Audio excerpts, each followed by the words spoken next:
Hello hi everyone, कैसे हैं आप सब? आई होप आप सब बहुत अच्छे होंगे।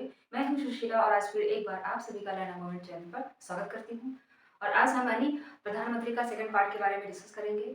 फर्स्ट पार्ट यानी प्रधानमंत्री का जो प्राइम मिनिस्टर का है उसमें डिस्कस कर चुके हैं लास्ट क्लास में। आई होप आप लोगों ने क्लास देख ली होगी, अगर नहीं देखा है तो जाके देख सकते हैं और बहुत इंपॉर्टेंट टॉपिक है। और अब आज हम जैसा कि मैंने कहा था कि प्रधानमंत्री से संबंधित जो फंक्शंस हैं, शक्तियाँ हैं, जो कार्य हैं, उनके बारे में नेक्स्ट क्लास में डिस्कस करेंगे। तो आइए उसी को कंटिन्यू करते हैं। आई होप अच्छे से समझ में आएगा जो भी एक्सप्लेन करेंगे। तो यहाँ पे 3 तरीके की शक्तियाँ हैं। देखिए एक है मंत्रि परिषद से संबंधित।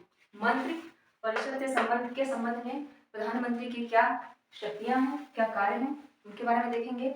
फिर राष्ट्रपति के संबंध में क्या शक्तियाँ हैं, क्या कार्य हैं प्रधानमंत्री के, उनके बारे में देखेंगे। फिर देखेंगे संसद के संबंध में, पार्लियामेंट के संबंध में प्रधानमंत्री के क्या कार्य हैं, क्या शक्तियाँ हैं, उनके बारे में डिस्कस करेंगे। तो देखते हैं। और अन्य शक्तियाँ क्या हैं, किसके वो हेड होते हैं, इन चारों टॉपिक के बारे में यानी 4 जो हेडिंग्स हैं उनके बारे में डिस्कस करते हैं। तो आइए, मंत्रिपरिषद यानी जो काउंसिल ऑफ मिनिस्टर है, council of minister, council of minister, इसमें देखिए जब राष्ट्रपति के द्वारा प्रधानमंत्री की नियुक्ति की जाती है तो अन्य मंत्रियों की नियुक्ति प्रधानमंत्री के द्वारा जिस व्यक्ति को सिफारिश की जाती है मंत्री की नियुक्ति करने के लिए, उसी व्यक्ति को राष्ट्रपति के द्वारा नियुक्त किया जाता है। तो ये बात याद रखना है कि नियुक्ति के संबंध में, मंत्रियों की नियुक्ति के संबंध में प्रधानमंत्री के द्वारा जिस मंत्री को नियुक्त करने के लिए सिफारिश की जाती है, उन्हीं मंत्री को राष्ट्रपति के द्वारा नियुक्त किया जाता है ऐसा मंत्री के रूप में। फिर है नेक्स्ट है मंत्रालय। देखिए प्रधानमंत्री विभिन्न जो मंत्रालय होते हैं वो मंत्रियों के बीच में आवंटित करते हैं, डिस्ट्रीब्यूट करते हैं, ये बात याद रखना है। या मंत्रालय को फेरबदल भी कर सकते हैं, ठीक है। फिर नेक्स्ट है राष्ट्रपति को सलाह देते हैं।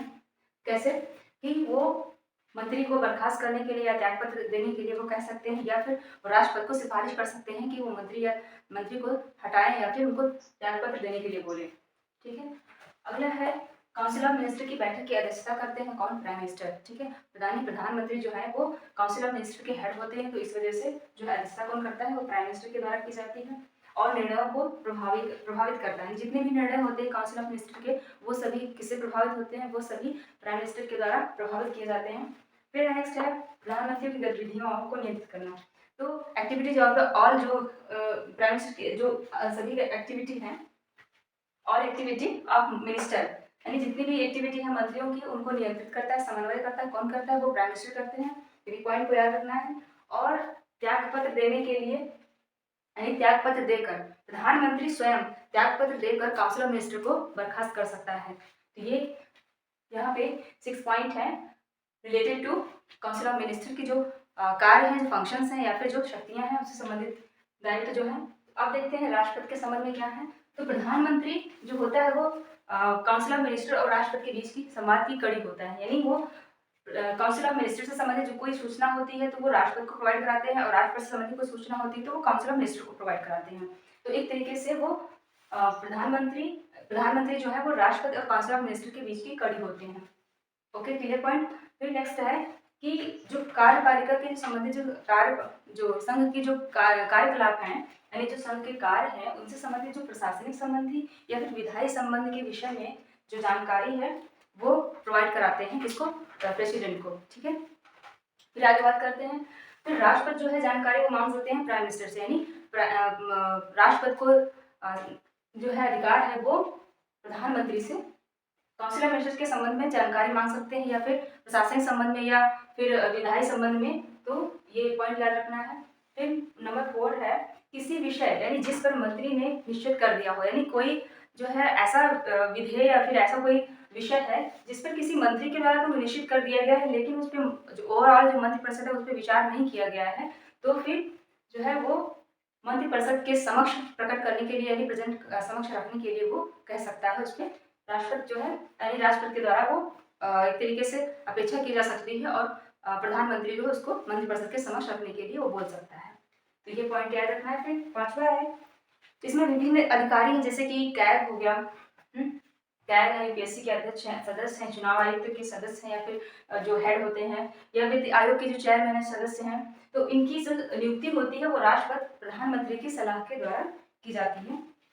फिर आगे बात करें तो संसद से संबंधित जो पावर है, जो फंक्शंस हैं रिलेटेड टू पार्लियामेंट, तो इसमें देखिए पहला पॉइंट है कि संसद सत्र आहूत करने के लिए या फिर सत्रावसान को करने से संबंधित परामर्श देता है। किसको परामर्श देता है? नहीं, प्रधानमंत्री जो है वो राष्ट्रपति को सत्र बुलाने के लिए कह सकता है, परामर्श देता है, या फिर सत्रावसान को समाप्त करने के लिए परामर्श देता है। ये बात याद रखना है। फिर लोकसभा विघटित करने के संबंध में, लोकसभा विघटित करने के संबंध में, यानी लोकसभा के विघटन करने के संबंध में वो राष्ट्रपति को सिफारिश कर सकता है। फिर पटल पर जितनी भी गवर्नमेंट की नीतियों की घोषणा प्रधानमंत्री के द्वारा की जाती है। अन्य शक्तियां क्या है? अन्य शक्तियों को देखेंगे तो देखिए इसमें प्रधानमंत्री जितने भी यहाँ पे हमने कुछ पद लिखे हैं उनका सबका चेयरमैन होता है। तो नीति आयोग का चेयरमैन होता है, अध्यक्ष होता है, राष्ट्रीय विकास परिषद का अध्यक्ष होता है, राष्ट्रीय एकता परिषद का अध्यक्ष होता है, अंतर्राज्यीय परिषद या राष्ट्रीय जल संसाधन परिषद का अध्यक्ष होता है। यह विदेश नीति को मूर्त रूप देता है और गवर्नमेंट का प्रमुख होता है, सत्ताधारी दल का नेता होता है, आपदा प्रबंधन का प्रमुख होता है, सेनाओं का राजनीतिक प्रमुख होता है। तो ये 3-4 प्रकार की शक्तियां हैं जो प्रधानमंत्री से संबंधित हैं, उनके कर्तव्य भी हैं इसमें, इसी में जिनके फंक्शंस, जिनके पावर्स हैं, वो क्या क्या उनके दायित्व हैं। तो आई होप इतनी बात क्लियर हो गई होगी। फिर मिलते हैं नेक्स्ट क्लास में, तब तक के लिए नमस्कार। खत्म कर दिन क्लास।